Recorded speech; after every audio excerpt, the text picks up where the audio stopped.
President Trump is insisting that Iran never had a chance to move any of its enriched uranium, despite early U.S. intelligence suggesting that much of it may have already been taken away before U.S. bombs struck.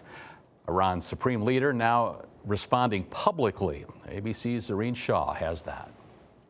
Pentagon Chief Pete Hegseth, forceful and defiant, standing by the president and dismissing early intelligence from his own department. Sources telling ABC News that initial reports suggest the strikes may have set back Iran's nuclear program by just a few months. Anyone with, two eyes, some ears, and a brain can recognize that kind of firepower with that specificity at that location and others is going to have a devastating effect. Based on recent intelligence assessments, Hegseth and Joint Chiefs Chairman General Dan Kane insisted the strike sites were severely damaged, but offered no new details to indicate Iran's nuclear program was in fact destroyed.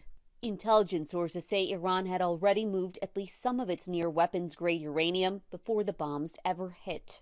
Still, the president pushing back online, writing, "Nothing was taken out of facility, would take too long, too dangerous, and very heavy and hard to move."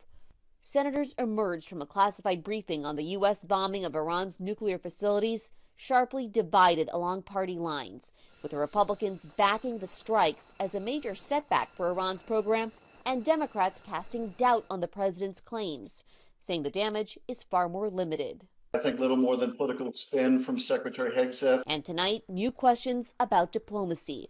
The president suggesting a meeting with Iran could happen within days. But today, the White House saying, "We don't have anything scheduled as of now." Across the globe, Iran's supreme leader speaking out publicly for the first time since the strike, calling the U.S. operation a failure and accusing the president of gross exaggeration. Over in Israel, their defense minister, Israel Katz, saying in an interview to Channel 13 that the country tried to assassinate Iran's supreme leader during the war, but there was no operational opportunity to do so. Zareen Shah, ABC News, Los Angeles.